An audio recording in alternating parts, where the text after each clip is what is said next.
Welcome to Masters of the Nerdiverse, where we always have such sights to show you. I'm, of course, your host, Mike G, where you can find us always on iTunes, Stitcher, Spreaker, SoundCloud, YouTube. During the eclipse, wherever you need to look, you'll see my website, which is brand spanking new. Extremely excited about that. And you'll be able to find this podcast.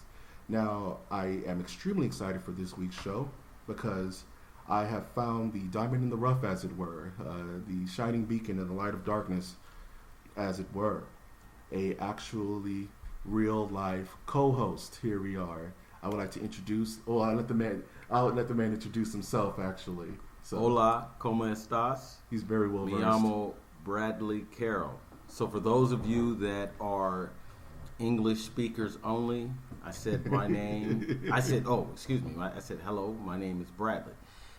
I am excited to be the guest co-host for this week's show, and unfortunately, I am not a nerd.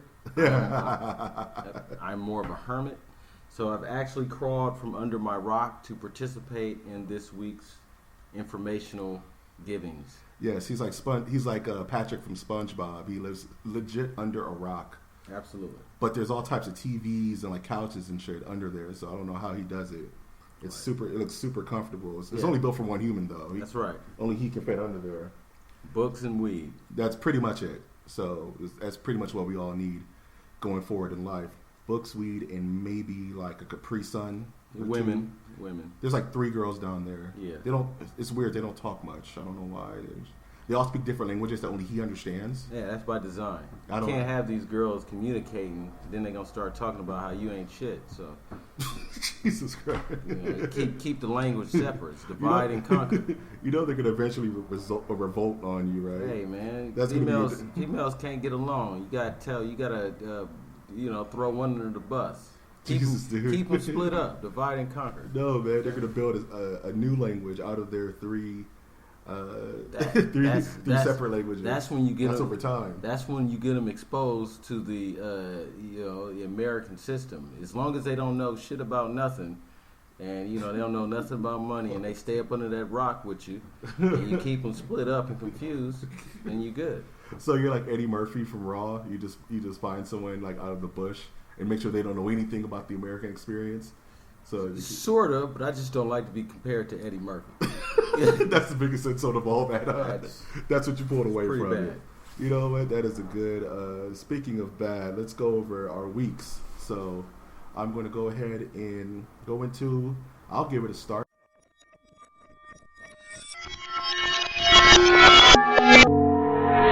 Yes, the sound effects will always change just because I'm neurotic and I need to have these things be extremely different. One time will be like a shimmering chime. The next will be a human screaming. We don't know what it's going to be. It just depends on the day and how I'm feeling. So I'm just going to go into what I've done this week. Pretty slow week besides getting the podcast together. I actually took a couple of weeks off, which I'm sure you've noticed. And that's mainly because all of my hardware just died immediately. It was like a mass culling of Michael wants to do the podcast juice, just running out of all of my hardware. My laptop just died. All of my resources faded. But I've come from that, like the mighty phoenix, and I bring you this podcast with new technologies, unyet seen by human eyes. So I don't want to dwell on it. Just let you know we're back in business and we're here to stay. So I take it that was a bad week? That was a great week. Oh. Because only through adversity can you become better. Excellent. Winning makes you a loser if you really think about it. Or maybe it doesn't. I don't know. I can't say the same about my week. My week was similar to other weeks. I found a book to dive into. Nice. And I read it. This time I am poring over the pages of George R.R. Martin's Game of Thrones novels, graphic novels, and that wonderful encyclopedia that was put together by George R.R. Martin himself, Elio, and a lady by the name of Linda. Linda was the contributing factor, man. Yeah. So I'm pouring over that information. It's excellent. I was excited about the show. I watched the show this Sunday, so that was probably the highlight. Oh, No, let's take that back. All right, let's take it over, B. Rewind all that. You know what? Tell me about your week. Let me know. First of all, my week didn't mean nothing. Okay. But shout out to Terrence Crawford. For being the first undisputed champion. He has all 4 belts. He beat Julius Ndongo this Saturday. And he has all 4 belts. So shout out to Terrence Crawford. And hopefully he'll move up in weight to go to the welterweight class. And we can get some real fights with actual names. So shout out Terrence Crawford. And that's going to be a household name. And you heard it here first. All right. So now he fights Apollo Creed, right? With the Captain America shorts and all that? Is that what happens?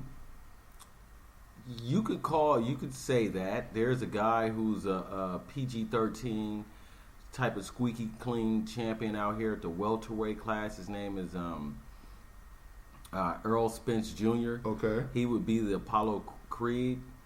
There is no Rocky Balboa in this story. 'Cause that's just the way Hollywood. It is, right? Yeah, that's just Hollywood magic. Yes. But if we had to equate one, then it would be Terrence Crawford. See, I'm totally alien to any of this. So now you're the master of the nerdiverse in regards. Oh to no, this is not nerd. No, this is boxing. This is not nerd at all. We're all nerds for something, man. Well, if you want to call it that, you know I what I'm agree saying? 100%. I consider a nerd someone who's dived deep into a particular subject that most other people may not be as well versed on. You know what I mean? So okay, yeah. There's nerds for Christ, porn.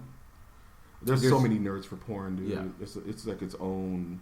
That's its own universe, nerdiverse all by itself. You know, well, shout out to the Quentin Tarantino because he is the nerd of foot porn, which I believe is the foot fetish. So, yes, it's in every single one of his films. Absolutely, and it needs to be there. It's very disgusting. It's hey, if he likes it, I love it, man. I'm not a toe guy. I'm not going to discriminate, man. I will discriminate on toes. You keep those out of the equation. Out of the equation. So you're not like George Costanza, where you try to mesh toes, loving. Well, he was meshing food. Loving food. That's not an option. Not gonna mesh toes in love, bro. I would rather deal with toes than food. You're not gonna add a hoagie into the equation. Never. No. Food is out of the equation. No, toes see, are.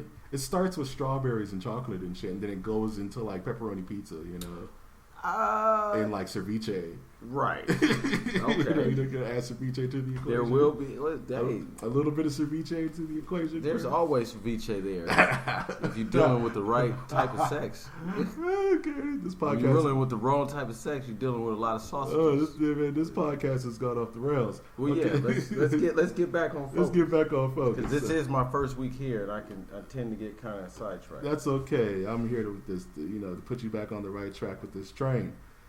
So what did I do this week? Nothing as exciting as finding the future of UFC. Speaking of fighting, I just played a bunch more Injustice 2. Have you heard of that game? Oh, absolutely.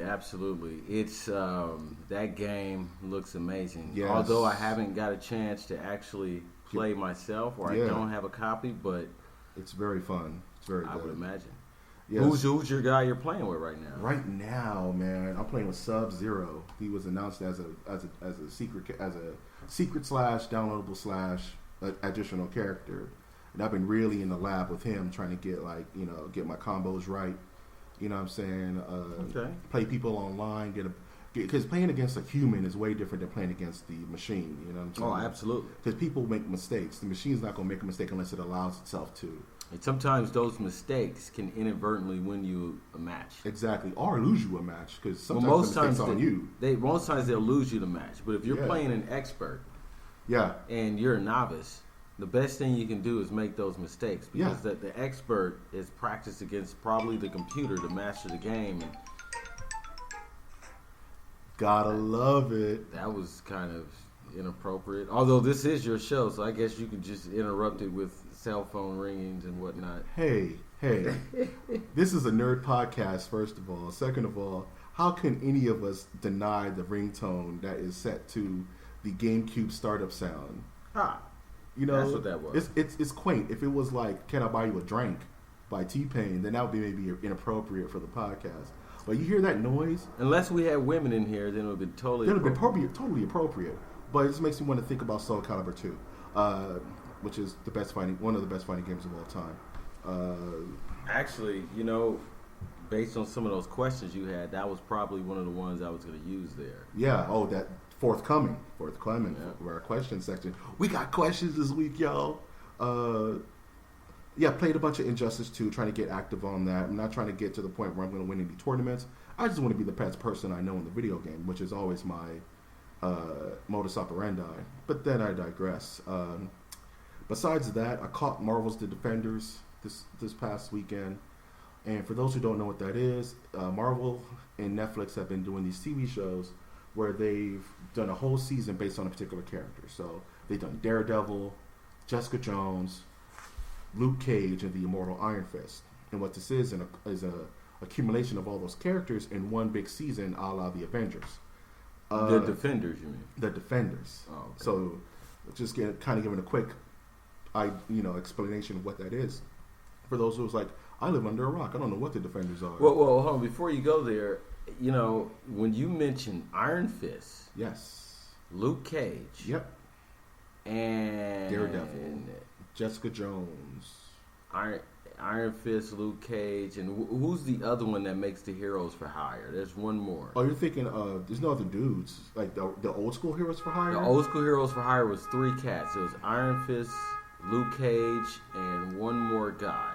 If I can think, if there was anybody I can think of other than, because they were the main 2 Heroes for Hire. Yeah, they were the main 2, but it was one more. It may have been the Master of Kung Fu that you're thinking about. Shang-Chi. No, it wasn't. Yeah, you might be. It wasn't the Master of Kung Because he was a Heroes for Hire at some point. Yeah, there was. There was a lot of people jumping in and out the crew. Like, I love that car noise. It's so good. It is. That's okay. No, don't worry about it. It'll give the podcast some ambiance. Right. But anybody else, I can probably think Moon Knight. Yeah. He was a Hero for Hire. You know what? We have our trusty information resource right here. Well, while you do that, I'm going to give you my impressions on Marvel's The Defenders. Marvel's The Defenders was meh for me, man. Like, I'm a huge fan of this stuff. Bradley's known me, since I was a young Mike Jr. with his propeller hat and pants. And he knows how much I'm definitely in love with this stuff. And I've watched all seasons of these shows as they aired on the weekend of them airing. So just to give you a bit of backstory on my involvement with this Netflix stuff. So when I saw The Defenders, it was just meh. It wasn't like groundbreaking. I didn't expect it to be. I expected it to be fun and interesting and build on characters and give me like little hints of nerd stuff that I would like, which it did on some levels, but it just wasn't enough. I didn't like the villain, even though Sigourney Weaver was the villain. I didn't like her. Who did she play? That's the thing. She didn't play any particularly Marvel known character, at least for me. She played one of the hand, right? Yes. She played one of the 5 fingers of the hand. And the name she was given, I didn't recognize. And all the members of the hand, I didn't recognize. But then again, maybe this was some lore that was buried in some Frank Miller Daredevil stuff that I wasn't aware of. Well, remember, when we talk about Marvel, they have the cinematic universe. Yeah, that's so what I'm how saying. Marvel does that, the hand can have a different universal rise than the comic book universe. So there are probably different members of the hand in the cinematic universe, But as opposed to the. my only gripe with that is that if you have a Marvel universe at your disposal, and there's literally thousands of side characters you can use, why make up a character that no one's going to recognize? Why create a character when there's so many other characters that can fit that archetype? She could have been Lady. She could have been like I forget what her name, Lady Hydra. That would have been cool to have the Hydra have some ties in the hand, which is canonically accurate. She could have been 101 different characters, but why be a creative character? I agree. You know what I'm I don't like the Marvel Cinematic Universe whatsoever. Nice. And I'm not a big fan of Marvel anymore now that I'm an adult. Like, it was cool when I was a kid. And Okay, you've grown up. Yeah. A kid has. Let's take that back. I don't want to say that on the record. I am a fan of Marvel's work. They do good work, but I'm an adult now, so I require adult content. Okay. And Marvel just doesn't do it for me in that aspect. Okay, just out of curiosity, in the realm of comic books, mind you, what would you consider adult content? Like what? It doesn't have to be specifically by a book, but what comic book publishers produce adult content? Well, mainly the most popular one that people can recognize with this image. They create a lot of adult comics. You have those independent comic makers like Eclipse and Dark Horse and some of the smaller ones that make a lot of very good adult comics. But, you know, on a side note, I just got done reading The Inkle. The Inkle. Educate me. What is The Inkle? The Inkle. So, for all of you guys out there seeking to be a super nerd, go pick up The Inkle by Jodorowsky and Mobius. Mobius is Jean Girard. Yeah. Jodorowsky is Javier Jodorowsky, I think his name is. But The Inkle, okay, here it is. All right, give us the elevator pitch. Yeah, there's a movie called Dune. This is not going to be an elevator pitch because it's a long story. There's a movie called Dune that was made in the 80s, early 80s. And before it was released in the movie theaters, a guy named Jodorowsky was supposed to direct it, but he started to put together this budget that was encroaching the $200,000 mark. I know what you're talking about. Yeah, so they kicked Jodorowsky off and got somebody else to create it. So what Jodorowsky did was got some other people and used the elements he wanted to do for Dune and made a graphic novel called The Inkle. And I just got done reading that because it was supposed to be the greatest graphic novel written of all time. And how was it?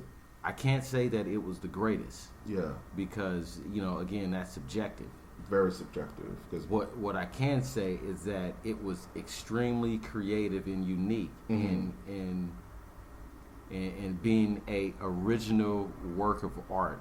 And I would say it's a masterpiece. Can you spell Inkle for me?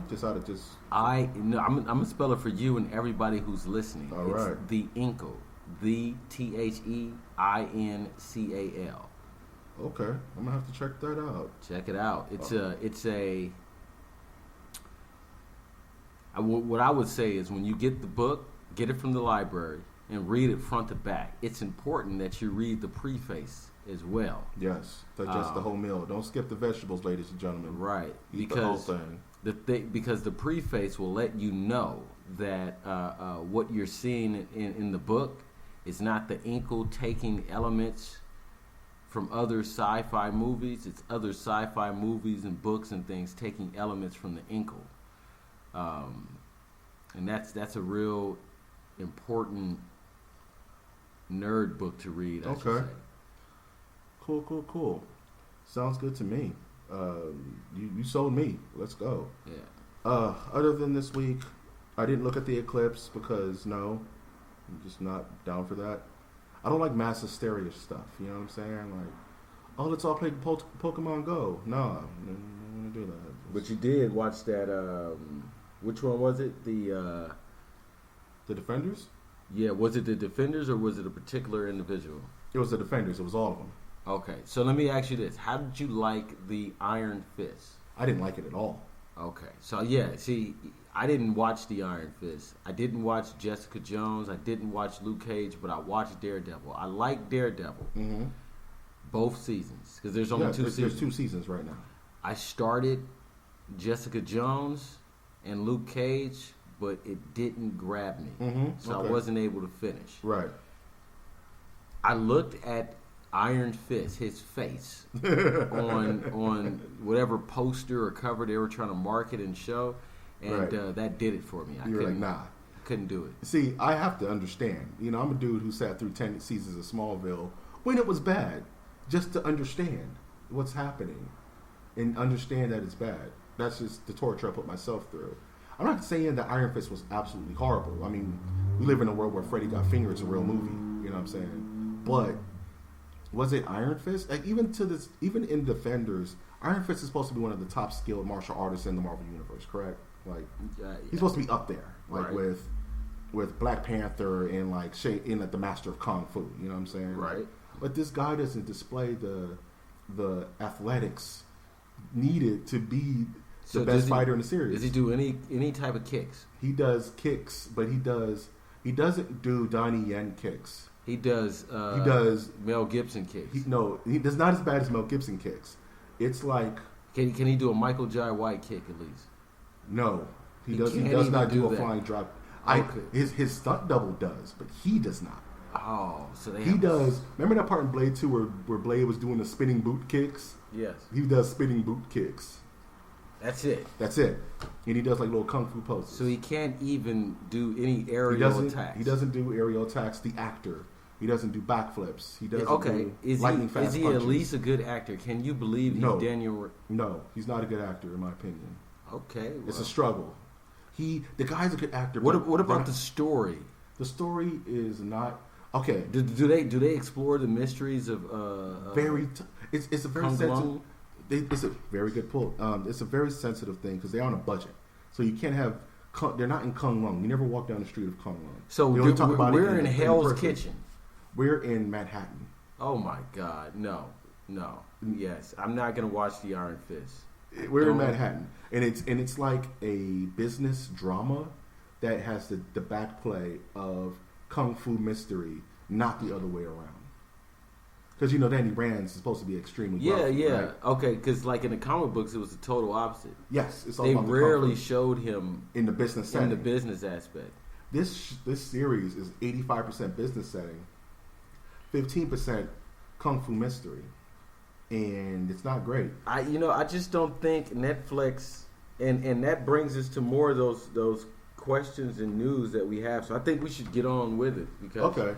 that I don't want to start going on to something that we'll be talking about later. Okay, I'm just gonna wrap up my week real quick. Still playing Kingdom Hearts because I just felt like playing it again. Played it when I was a kid. Still playing that. Stuck in Little Mermaid land. It might as well be hell. Moving on. I watched a movie called Lucky Number 7. You ever seen that? No. It's pretty good. I kind of like Oh, it. It's pretty good. okay. I'm gonna hold you to that. Yes. I will. Because it's pretty good because I like bad movies. Remember that time I sent you through Hellraiser? Okay, You, yes. you almost couldn't make it? All right, so it's good in the sense Okay, that it it's has a bad Morgan movie. Freeman in it. So that means it's It's entertaining. It's not Shawshank except Redemption. for Morgan Freeman's Except for parts. Morgan Freeman where he hams it up. Okay, all right. So just deal with that. Okay, so that was good weeks. Good solid weeks. We went around the world and back again. But at this time, I feel that we should go into the news. All right. The news. Let's see what we have here. All right, so let me go ahead and go down this list. I'm just going to mention this stuff in passing.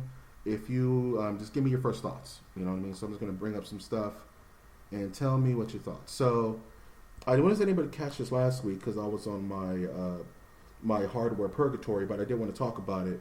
And that's the first looks of Cable in Deadpool 2. And you had a chance to look at this image? Absolutely. You know Cable. You're well versed with Cable. Yes. How do you feel about the aesthetical look of this character with this actor attached to it? The way Josh Brolin looks as Cable visually is very good. It's spot on. Mm-hmm. I couldn't. That was excellent. And Good. further, Josh Brolin is a very good actor. Yes, so he I is. think he'll be able to capture the character that is Nathaniel Summers. Absolutely. Nathaniel Summers, future son of Jean Grey and Scott Summers, for those who don't know. And those who don't know who those characters are, just read a book. It's called X-Men. I'm sure you've heard of them. Right. But not just X-Men. You would have to, because X-Men doesn't really talk about Cable. You got to go into like X-Force. Is it X-Force or X-Factor? Both, actually. They do dabble in a lot of the Cable, but mainly X-Force is the one that is led by Cable. Yeah, the X-Force is led by Cable for the most part. Right. Sometimes it's led by Wolverine, but usually it's led by Cable. Right. Cool. So that's I really like that, and I'm looking forward to that one. sounds good to me. Sounds good. Speaking of things you can look forward to, how about Netflix purchasing pretty much the works of Mark Millar in the Millarverse? This is a comic book writer who's been attached to such feature films as Kingsman, Secret Service, and Kick-Ass. So Netflix seems to have just said, you know what, we're gonna be Team Mark Millar, and I'm kind of curious to see how Marvel feels about that. You know what I mean? Like Marvel's kind of in Disney kind of been, Team Netflix for quite a while now. They've been premiering all of their movies on Netflix, Civil War, Doctor Strange, and they've been doing all the Netflix TV shows for Marvel, like we just talked about, Defenders, Daredevil. So is this early signs of a breakup? Are they going to become Team Millar now and kind of ditch Marvel? Do you ditch Marvel? Do you ditch Disney with their backing?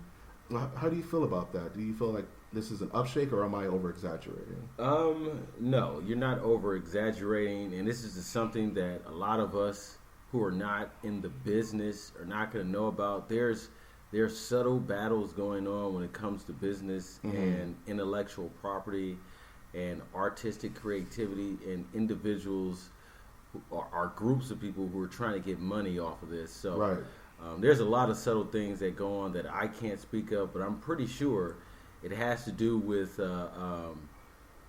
Mark Millar's intellectual property, and Disney's stake on that intellectual property. And Mark Millar is trying to brand himself and his universe, and Disney and Netflix both trying to usurp that and brand it as their particular universe to the eyes of the consumer. That's fair, yeah, because it's just him.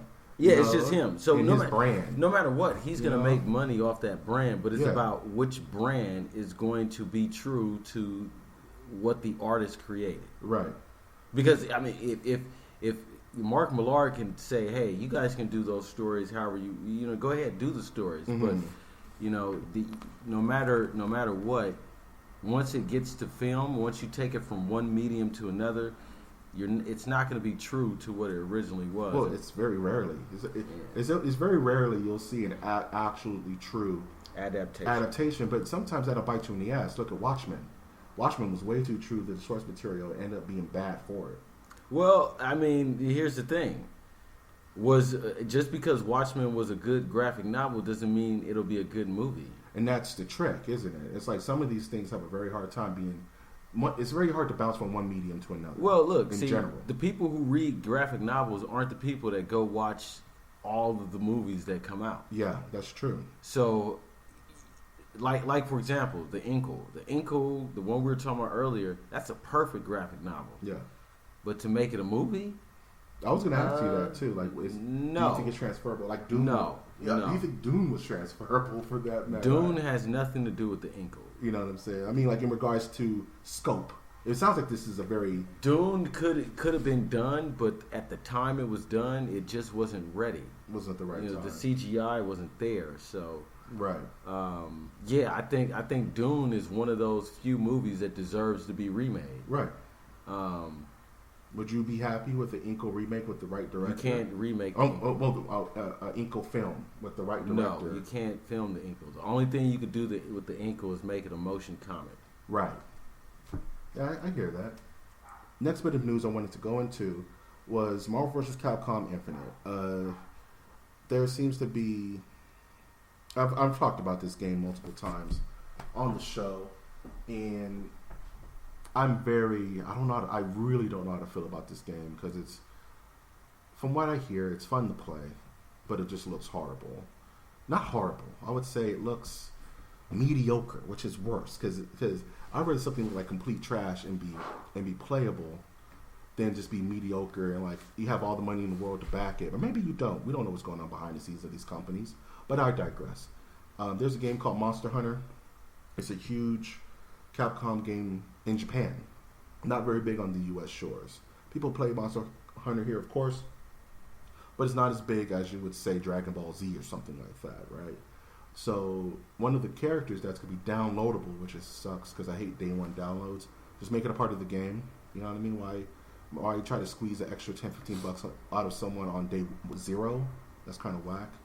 But nonetheless, this is a downloadable character that's based off the Monster Hunter character, but the female build of it, which I think is interesting and kind of weird because it's like this is another way for you to add diversity in your game to add another female character. That's fine, you know what I mean? But is that the most noticeable character that you could have chosen out of the franchise? This is what I think. You know, when the marketing people get in there and they start pulling up their reports and looking at the numbers, they're going to know that the males are going to buy the game whether they're angry about the content or not. Right. What those marketing representatives have to do is they have to be more successful than the last drop. Right. So they need to encroach on consumers that aren't heavily marketed to, which are women. Right. So it just makes more sense to put another female in there because females are becoming more and more active video game players, particularly fighting games. Yes, if you watch certain tournaments, like at Evo, there's a large percentage of female players there, and they're good, and it's awesome. It's diversity in the community. Right. One of my favorite fighting game. Don't say Dead or Alive. No, not Dead or Alive. I'm talking about the players. Like okay. One of my favorite fighting game representatives is Ricky Ortiz, and she is transgender, which is kind of crazy. So that doesn't count as being a woman. No, we're not going to broach that on this podcast. Okay, but I'm just. She would like to be announced as she, and that's how I will respect that particular person. So, but she's also sick with Chun-Li. Okay, well, I'll just have to say this. So, if a transgender female went to the WNBA and started banging other females, in what regard? On the court? On the court, just crossing them up, dunking on them, and everything, and she gets the MVP, and we call her the greatest female basketball player of all time. Is that fair to other females? Yes, because it's still a competition. We're not broaching this on this podcast. You're right. No, we can cut that out. We're leaving it in. We're leaving it in? We're leaving it in and letting it rest. Okay. I'm just saying, no, we're not doing that. Ricky Ortiz is a fighting game princess. I'm not saying she's not good, but you say it's not fair in a fighting game. No, I'm not saying it's not fair. I'm just saying that she grew up as a dude playing fighting games like a dude. So it's not the same as you're growing up as a girl who's not expected to play video games. It doesn't matter. No. This is what I'm saying. I'm talking about from a marketing perspective. I'm talking about from a human perspective. No, I know what you're saying. I'm not saying she can't play the game and it's not fair. She can play the game and she can do whatever she wants. I'm just saying that from a marketing perspective, she's not a girl, and she's not being marketed to as if she's a girl, because girls don't grow up playing fighting games, especially from our generation, whereas boys, us, we grew up playing these video games. But you can't say that kind of absolute. I've known plenty of girls that play fighting games in our generation. No. I'm not talking about saying that. You're thinking about it as stereotype. I'm talking about expectations for women. For example, women don't grow up saying like, oh, okay. They don't be trained to be soldiers and be warriors like men are. But that's so macro. You can't boil it down to that kind of, you know what I'm saying? I understand what you're saying, but all I'm saying is this, is that when I said that they're marketing to more females, that's why they put the female on there. Bringing up a transgender individual is not the same as a female who was born as a female. That's all I'm saying there. Those are two different people. We'll leave it at that. There's 3 categories: male, female, and transgender.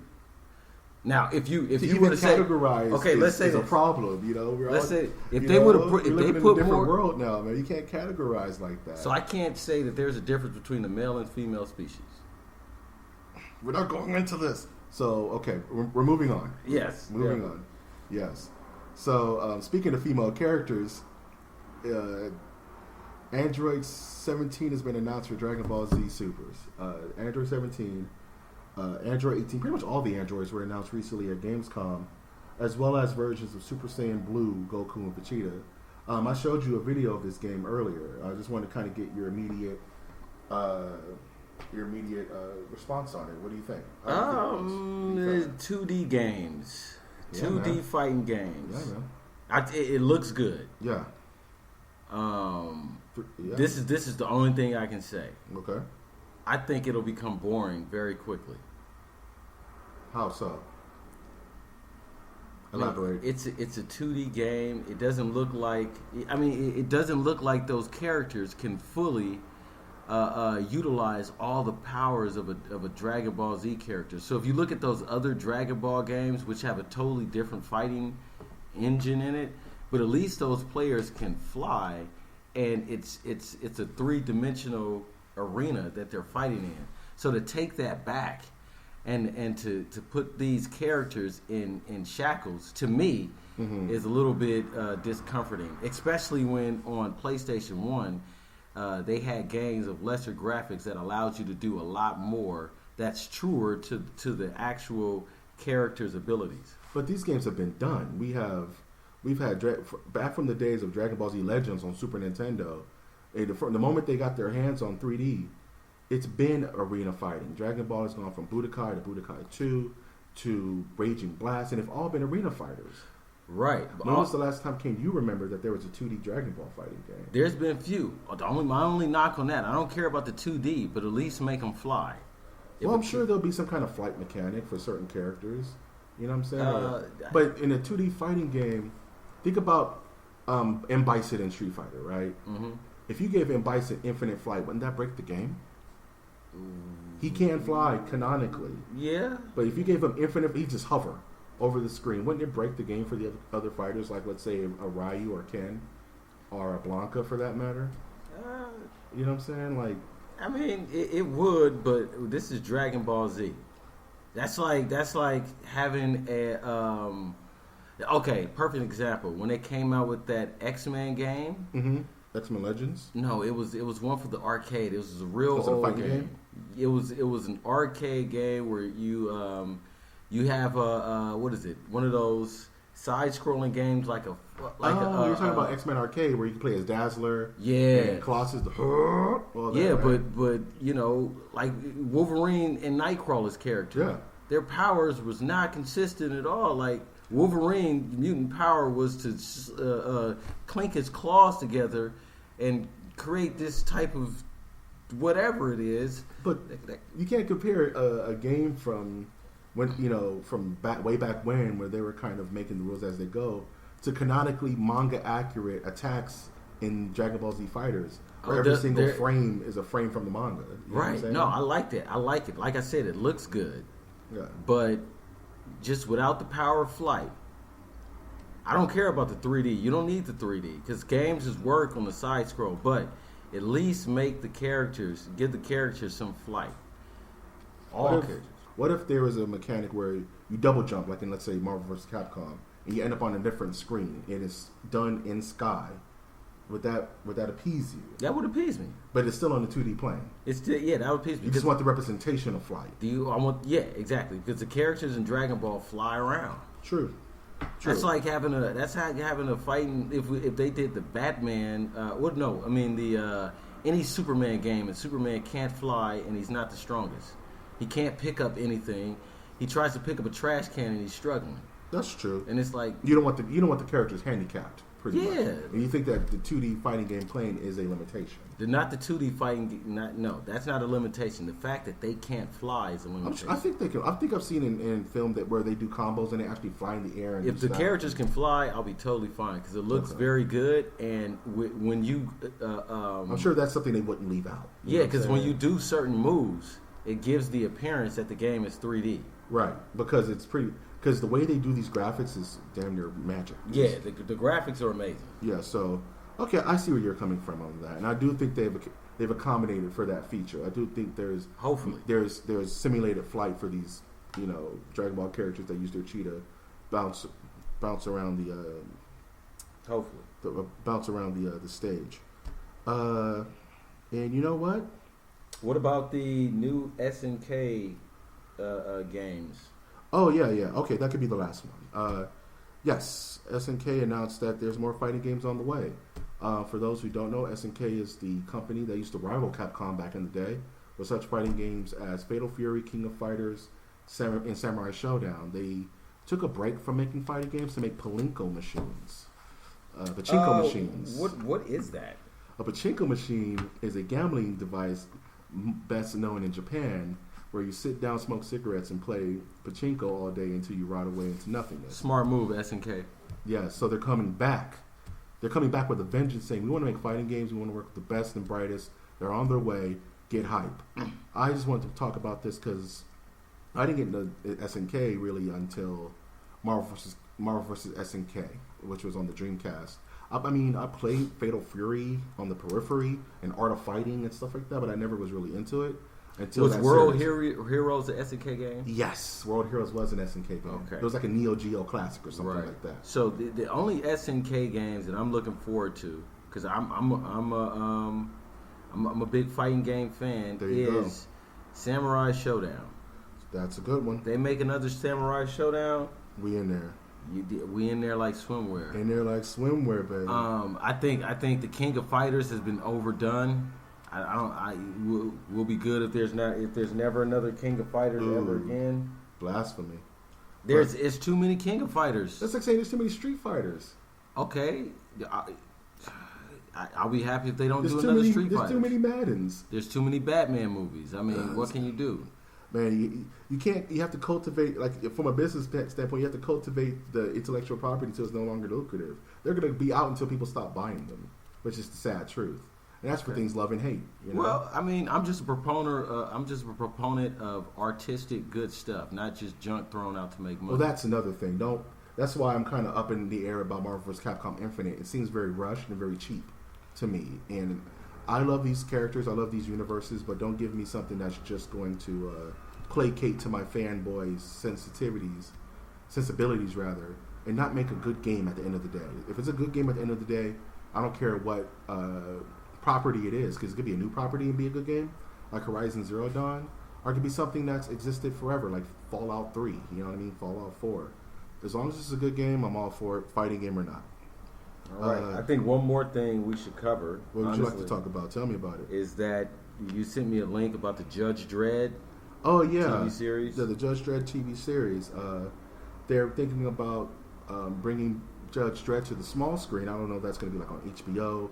I hope it's on something a bit more teethy than like ABC or some bullshit. Right. I hope it's like on a Netflix or HBO or Showtime where it can really show its teeth. And they're thinking about having Keith Urban Urban. from the movie. Did you ever see Dredd the movie? Yes. Did you like it? The movie was visually stunning. Yeah. The acting was Okay. subpar, but It was a bit wooden, wasn't it's it? kind of hard to. I don't really. But he's the best representation of Dredd ever.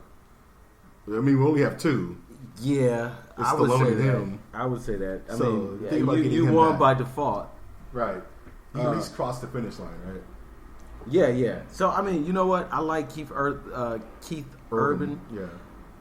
I like that new Dredd movie, but I like the expanded world that they're in, and Yeah, there's a lot to do, man. There's a lot. I would really want them to do it solely on HBO, That would mainly be sick. because HBO is the network. quintessential Yeah, network. Yeah, they're daring enough to show what other, 'Cause I would love to see characters like the Death Judge and That's right. I'm talking about. I've been researching a little bit of Dredd because I wasn't really into Dredd as a kid. You know what I mean?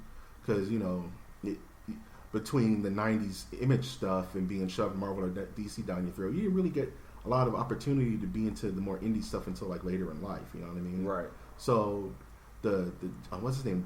Judge Death. Judge Death, It's like Judge Pestilence. Mercy, Mm-hmm. or they have all these other judges. like evil judges that are like paranormal, and it goes into a weird paranormal kind of bend. But I'm really curious to see what they do with it, if they do anything with it. I mean, it would be something really different. You know what I mean? I think it would turn the superhero genre on its head, which Judge Dredd was supposed to do back in the day. You know what I mean? That's why it was made, because the writer was kind of over the superhero idea and wanted to kind of do a deconstruction of it. He wasn't as crazy as Frank Miller, but he still wrote good stuff. So I'm really curious to see how that goes. You know what I'm saying? I'm happy you brought it up because I forgot about it. Yeah, no, it was a good one, and I'm curious to see how it goes too. I just hope, like you said, it doesn't go on one of these PG-13 squeamish networks. They wouldn't do it. I mean, they wouldn't. But who?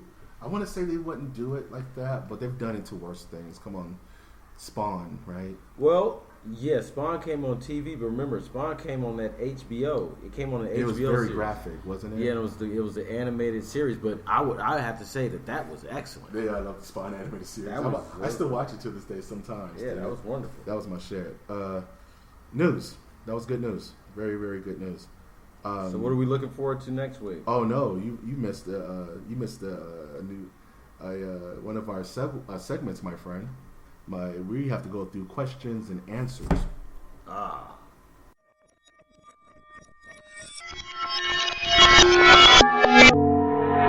Perfect. So I have a couple of questions here, given to us throughout the Nerdiverse that we're going to answer to the best of our abilities, and you'll get to kind of pick our brains about some stuff. So I must ask you, Bradley, what is your favorite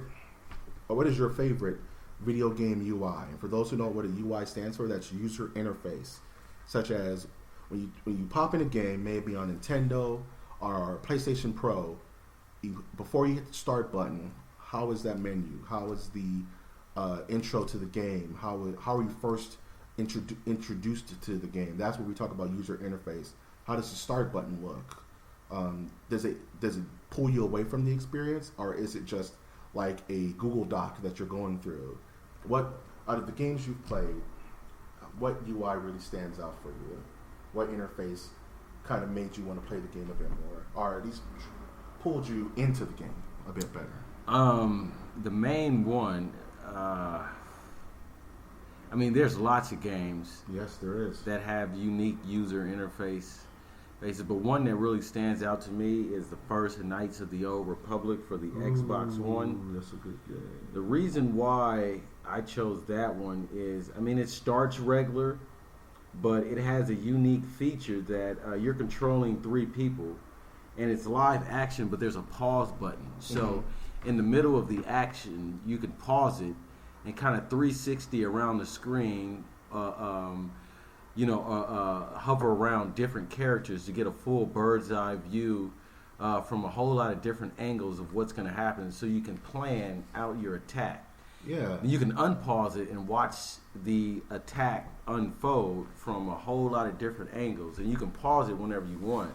So that, to me, got me hooked on the Knights of the Old Republic series, and I've been dedicated to that one ever since. Yeah, man. It kind of sounds, it's like a upgraded version of a Japanese RPG, where it's the turn system, but this turn system allows you to see the entire battle unfold from different angles. Right. Yeah, it's a real time turn system now. Yeah, it's real time.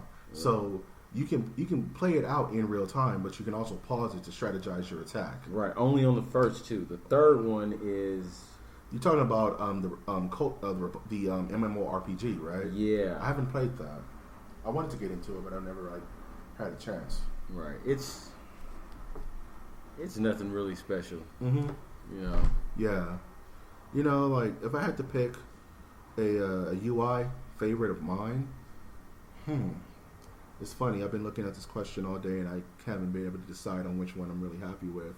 If I had to pull one that just comes to mind immediately, for me was the first Devil May Cry system back on PlayStation 2, I want to say. Mm-hmm. And what really drove me to that one was it was very different for its time. It was one of the first character action games that you would consider, kind of like in the vein. It was like a beat 'em up, but it's the first time you had a 3D beat 'em up. And right. And it was very gothic, but it was also very new age. It was, you had that. It was very Resident Evil too, in a weird way. Yeah. You turn on the game, it was that Devil May Cry. You're like, what? You're like, what am I playing right now? I like the way that they combine the hack and slash with the third person shooter. Yeah, it's very weird, isn't it? Like it's common that now. Aerial, yeah, it's common now, but before, right. I mean, if you think about it, what other game that time has a similar fighting engine or whatever you call it, this Devil May Cry? I mean, like right now. I mean, there's been a lot of games that have kind of mimicked. A lot of them are from the same publisher, which is Platinum Games. Right. They made games like Bayonetta and Metal Gear Solid Revengeance that kind of have that character action feel to it. And it's a genre of game, you know what I mean? Right. Like, but back then, it was nothing like I've ever seen before. It was either like 3D was just being figured out back then, you know what I'm saying? Like, you remember tank controls and Resident Evil and how wonky it was to move around? Where you had Devil May Cry where it's fluid. You could just run around the stage. You can fight fluently in the 3-dimensional world. And when you paused it, it pulled you to a gun rack of all his weapons and stuff. And it was a cool new thing, you know what I mean? It wasn't third person. It wasn't first person. It was kind of a weird blend back then. Right. And it was very challenging. That's one of the first games I actually beat back in the day. Completely beat. So I think that would be my favorite UI. Oh, okay. It's the Devil May Cry series. Nice. The second question comes in the form of, in video games, what's your favorite unwinnable fight? And what that means is, it's usually a story build narrative where you fight the main boss, and no matter what you do, the game will not let you win as a base of the story. You can play as long as you want, but you will not win the fight based on the character-driven narrative. And there's a couple of games that do it. It's a very niche question, but I must pose it to you. Do you have any that come to mind? No, I don't have any that come to mind, so I had to do research on it.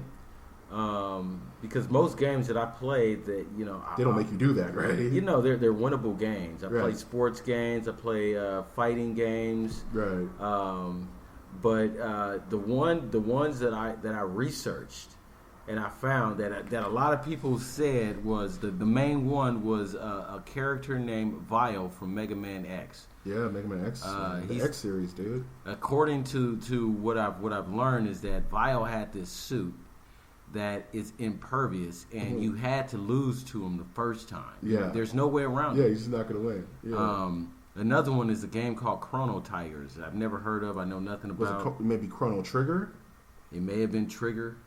Because I think there is an unwinnable fight in Chrono Trigger, but I could be wrong. Yeah, but yeah, that's another one that I heard. Now, from my personal experience, it was when I started to play the DC Heroes Online. Oh yeah, DC Universe Online. Yeah, I played that for a bit. Yeah, I played that for a bit. The very first time I got on the game, some level fucking 100 came up and killed me. Why would you play a PvP when you first start, dude? Like, you gotta go PvE until you get bossed up. Yeah, well. Yeah, I ain't mad at you though, man. That's crazy. PvE is so some super OP dude just walked up on you. Yes, and that's bodied you, and that was it. When you go to if you play DC Universe Online, I don't know if it's still this way, but if you play PvP and you just start, you're done. Yeah, no, you gotta or play other people on your same level. You know no. The way that game does it is that once you the villains. Yeah. It was actually fun. Actually. Yeah, their headquarters is an underground lair. Yeah. Or like an abandoned building. So if you're a hero, your headquarters is a police station. So as soon as you leave these safe zones and you're on PvE, most times they're these leveled up assholes with nothing to do that hang out outside, and then they'll hop down and murder anybody who's a very low level that they can bully. So you were in the wrong neighborhood, pretty much. I just can't play PvE until you level up. Nah, don't do it. Nah, you gotta know where. It's like any MMORPG. You wander into the expert level, you're gonna get bodied, dude. That's how it goes. Good. Very good, very good. Last question. Not very game related, but I just thought it was a funny ass question. Have you ever been saved from experiencing a cringy moment? I'll say this, and I'll say this with all the pride I can, and it's no. I walk headlong into cringing moments. They make me feel alive. I want the most embarrassing thing to happen to me. Oh man, so no one's ever tried to save you from a cringy moment. Like someone that tried to spare you from it. You can't save me from a cringy moment. Once I know that the cringe is possible, that it will happen, and there's potential for me to be embarrassed, I will run headlong into it because embarrassment is something that's difficult for me to attain. That's what's up, man. You're a man. You're a Cadillac among men, my friend. You're a stallion among us mere ponies. Nope. But I will give you. It's foolish. It's a fool's errand to try to cringe one such as the Bradley. No, it's foolish to avoid cringe. Yeah. Well, not really. The question isn't really would you avoid cringe. The question is has someone in your life tried to avoid you from cringe? Yeah, absolutely, but unsuccessfully. I mean, there's been several times. Yeah. Like someone bailed you out. Like, ooh, I don't want him to embarrass himself, so I'm not going to do X, Y, Z. I mean, there's been several times, like, don't talk to that girl because she told me that she does not like you and she doesn't want anything to do with you. Yeah. Another time is, You smell bad. You shouldn't go into that place. You have something in your teeth. All that. There's silly all stuff. type of things. Right. But that type of, things don't really faze me as they should. Mm-hmm. So Hey. I can't be saved from a cringe. I can only be, if you tell me it's going to happen, See. then I will make sure it happens just so I can see if it's going to make me cringe or not. See, I was unknowingly saved from a cringe without knowing it was going to be a cringe. And this was my kind of example. Was when I was a kid, and Bradley can attest to this, I had a ducktail. I had a pretty long ducktail. I had one of those Prince Zamunda. He had the Cal Drogo ducktail. I had the smoothest ducktail growing up. When the Dothraki warriors are defeated in battle, their ducktail, their braids are cut. Yes. My friend Michael's braid was not cut, so he was never defeated in I battle. was never defeated in battle until I had a Samson moment where my ducktail was taken from me. Mm-hmm. And this was the day before high school. My dad gave me a little bit of money in my pocket, told me to go get a haircut up the street. I walked up the street, this old barber saw my ducktail, and a la Coming to America, he was lining me up in the back and practically shaved off my ducktail. And I came home and didn't realize it, and my dad was like, yo, ducktail holding on for like dear life. And I was like, can you save it? Because, you grew up with this thing, you become attached to it, right? It becomes a part of your personality. Nothing to save it, cut it off, cried for weeks. But if I would have walked into 9th grade public school with a ducktail in the mid '90s, in the mid '90s, mind you, I would have got clowned from here to Epcot Center. It'd have been a wrap. It would have been a wrap. So I kind of feel like that barber saved me from the cringe of being the guy with the ducktail in 9th grade when no one had a ducktail. Even then, 5 years before high school, no one had a ducktail. It was just me, the only Dothraki warrior. Nine defeated. But I have to thank that barber, wherever he is, he may be in heaven at this point, for saving me the cringe of walking into high school with a ducktail and pretty much sabotaging my entire high school lifetime. So wherever you are, rogue, samurai, barber, I salute you. I'm going to drink a beer for you tonight. And if you want to know how Mike used to look with the ducktail, look up pictures of JaVale McGee. I've never looked like JaVale McGee, first of all. First of all, fuck you. JaVale McGee's the ugliest, dog. Yeah. Just because we're both light skinned doesn't mean. No, don't look at the face. Look at the ducktail. JaVale McGee doesn't even have a ducktail. He has like a little patch. He has a ducktail. He has like a little phone charger in the back of his neck. No. It's braided and it's Padawan ducktailed out. Oh no, man. It's braided. He braided it up and it's ducktailed out. I don't. No, the JaVale McGee is not a look for the Michael, master of the southern quadrant of the nerdiverse. Can't happen. Absolutely.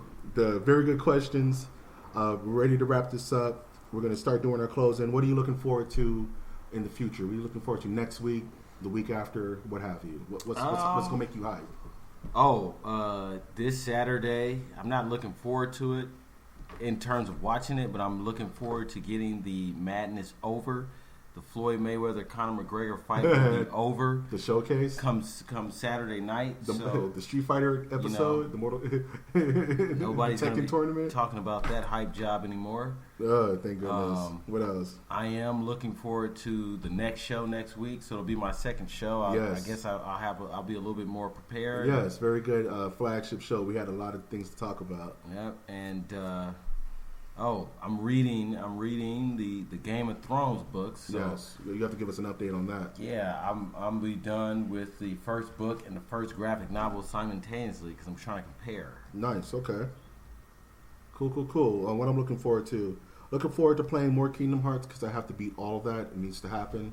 So I have to go through like 5 games. I'm in the middle of the first one. So it's probably gonna be talking about this from here to Kingdom Come until it breaks my Kingdom heart.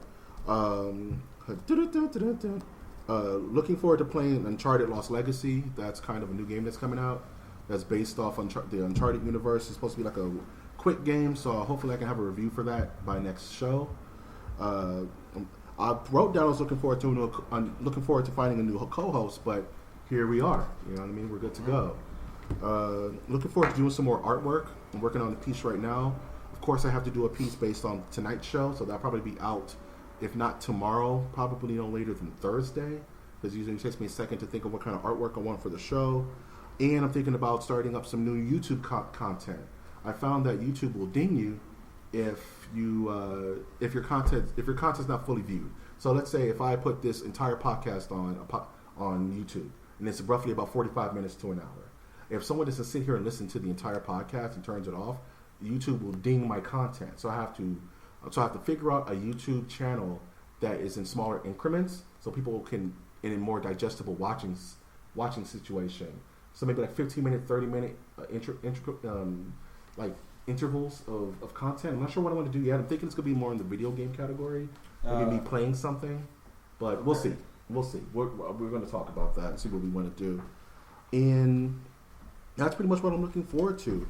Once again, I thank you for joining my podcast. I want to thank you, Bradley, for coming through. Absolutely. And giving your peace of mind is always welcome. But once again, you can always like, comment, and subscribe on my Twitter, which is at mnerdiverse. That's capital M, capital N, Nerdiverse. As always, you can find us on iTunes, Stitcher, Spreaker, SoundCloud, and YouTube with new content, hopefully soon. And I want to thank you once again for joining our podcast and always asking you to go that one step beyond.